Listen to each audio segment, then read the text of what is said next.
আসসালামু আলাইকুম প্রিয় বন্ধুরা। দেখেন আজকে যে মোবাইলটা নিয়ে আসলাম, এই মোবাইলটার মডেল হচ্ছে ভিভো Y20। হ্যাঁ, তো এই মোবাইলটা মূলত সমস্যা হচ্ছে গ্রাফিক্সের সমস্যা। দেখেন আমরা যখন এটা চালু করে নতুন ব্যাটারি লাগাইছি, চালু করার চেষ্টা করি, দেখেন এটা গ্রাফিক্সের শুধু জাস্ট একটা হালকা আলো এসে রয়েছে। হ্যাঁ, আর কোনো কিছু আসে না। যখন আমরা চার্জে লাগাই, চার্জের এম্পিয়ার পুরোপুরি নিচ্ছে। হ্যাঁ, পুরোপুরি চার্জিং এম্পিয়ার নিচ্ছে, মানে সেট রানিং আছে। তো এখন দেখেন এই মোবাইলটা মূলত কোয়ালকম চিপসেটের, পাওয়ার আইসি, চার্জিং আইসি এবং সিপিইউ যেটা ব্যবহার করে সবগুলো কোয়ালকমের। তো এটা কোয়ালকম আপনার যে আপনি এটা যদি এই Y20-র মধ্যে কিন্তু 3-4টা মডেল আছে। হ্যাঁ, মিডিয়াটেকের আছে, কোয়ালকমের আছে। তো আমরা দেখেন এই মোবাইলটা প্রথম আমরা হার্ডওয়্যার সলিউশন চেক করছি, দেখলাম যে কোনো প্রবলেম, আমরা মাপের মধ্যে আমাদের কোনো সমস্যা আমরা পাইতেছি না। ঠিক আছে, তো আমরা এখন বাধ্য হয়ে আমরা আইসিটা চেঞ্জ করবো। হ্যাঁ, তো দেখেন এখন আইসিটা হলো PMI 632/902 ভার্সনের। হ্যাঁ, মানে PMI 632। এই আইসিটা কিন্তু খুব জনপ্রিয় একটা আইসি। হ্যাঁ, তো দেখেন আমরা এই মোবাইলটা আইসিটা খুলে নিলাম।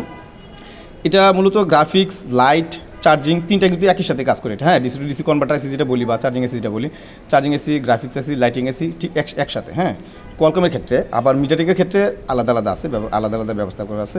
কিন্তু কোয়ালকমের জন্য এটা শুধু একটার মধ্যে কিন্তু তিনটা কাজ করতেছে। হ্যাঁ, তো দেখেন মোবাইলটা আমরা আইসিটা তুলে নেওয়ার পর আমরা এটা ডিসপ্লের মাধ্যমে একদম ক্লিন করে নিচ্ছি একদম সুন্দরভাবে, মানে যেন সমান হয়। দেন যদি সমান না থাকে তাহলে দেখেন আপনি একটু ব্লেড দিয়ে আমরা কী করি, 11 নম্বর যে ব্লেডটা আছে, ব্লেডটা দিয়ে আমরা যদি একটু একটু বল থাকে হালকা হালকা, এগুলো আমরা একটু ক্লিয়ার করে নিই। ঠিক আছে, দেখেন 11 নম্বর ব্লেডটা দিয়ে আমরা সুন্দরভাবে ক্লিয়ার করে নিতে পারেন।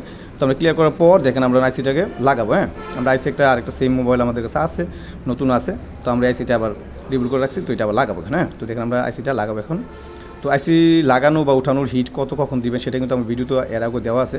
তো দেখেন এখানে আমরা এই আপনার হটগানে হিট রাখলাম 350, ইয়ারটা একটু কমাই দিলাম, যেহেতু আইসিটা ছোটো আইসি বড় আইসি যাই বলেন না কেন, যারা নতুন তাদেরকে বলবেন হিটটা একটু কমে রাখবেন। হ্যাঁ, দেখেন আমরা একটা হালকাভাবে একটু নাড়া দিয়ে দেবো আইসিটা লাগানোর সময়। হ্যাঁ, যাতে আমরা রিকনফার্ম হওয়ার জন্য যাই না, আমরা একবার, দুইবার, তিনবার নাড়া দিচ্ছি। হ্যাঁ, তো আইসিটা আমি লাগিয়ে দেবো।